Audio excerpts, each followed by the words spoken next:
J, jangan marah ya. Let's go. Hey, Billiard. I got so much motherfucking design on right now.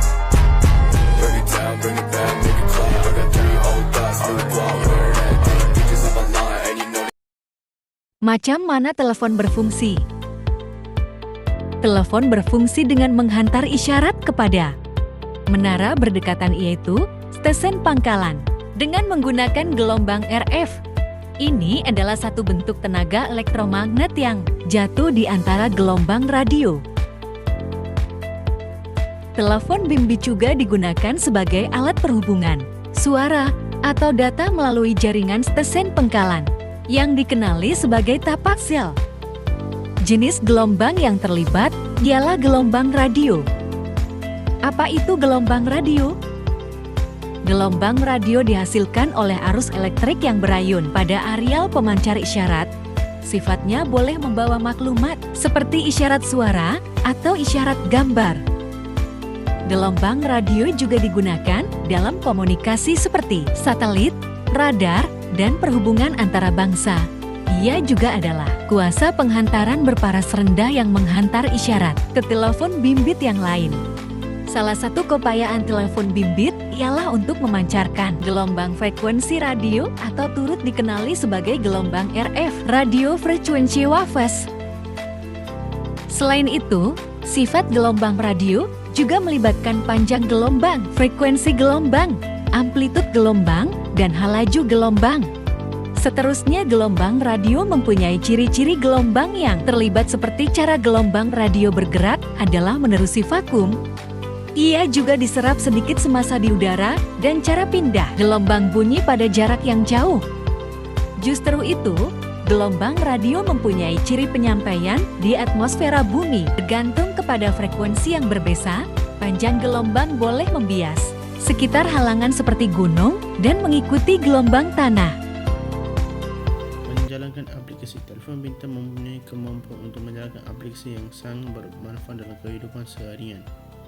Dari aplikasi muzik, ada banyak aplikasi yang boleh membantu kita meningkatkan kualiti hidup kita. Contohnya, kita boleh menggunakan WhatsApp untuk berkomunikasi dengan rakan-rakan dan keluarga yang berada di jauh daripada kita. Sebagai hiburan entertainment, kita menonton TikTok, video, navigasi dengan Google Maps, Apple Maps, dan Waze yang paling tercanggih. Sebagai hiburan, kita boleh digunakan untuk hiburan seperti menonton filem dan mendengar muzik. Kita juga boleh memainkan permainan dengan mudah di telefon pintar. Contohnya, kita boleh menonton filem. Akhirnya, kita boleh menyimpan data. Telefon pintar juga boleh digunakan untuk menyimpan data seperti dokumen, foto, dan video dengan kapasiti penyimpan yang besar. Kita boleh menyimpan data penting kita dengan aman. Kelebihan dan keburukan gelombang menjadi pelupa. Kajian telah menunjukkan bahawa radiasi dalam telefon bimbit boleh mengganggu daya ingatan kita. Lebih-lebih lagi, jika kita sering menggunakan telefon bimbit untuk menelefon dalam tempoh yang agak lama sehingga berjam-jam, kita dinasihatkan menggunakan headset, loudspeaker, casing anti-radiasi atau stiker anti-radiasi yang mana boleh menyedorkan radiasi bahaya. 2. Radiasi terkena kanser otak. Kesimpulan yang kami dapat adalah fungsi telefon pintar yang sangat bermanfaat dalam kehidupan sehari-hari. Kita dapat memanfaatkan fungsi-fungsi tersebut dengan mempelajari aplikasi baru. Kesimpulannya, gelombang radio bergantung kepada frekuensi. Sama ada, jika frekuensi tinggi bermakna mempunyai nilai tenaga yang besar.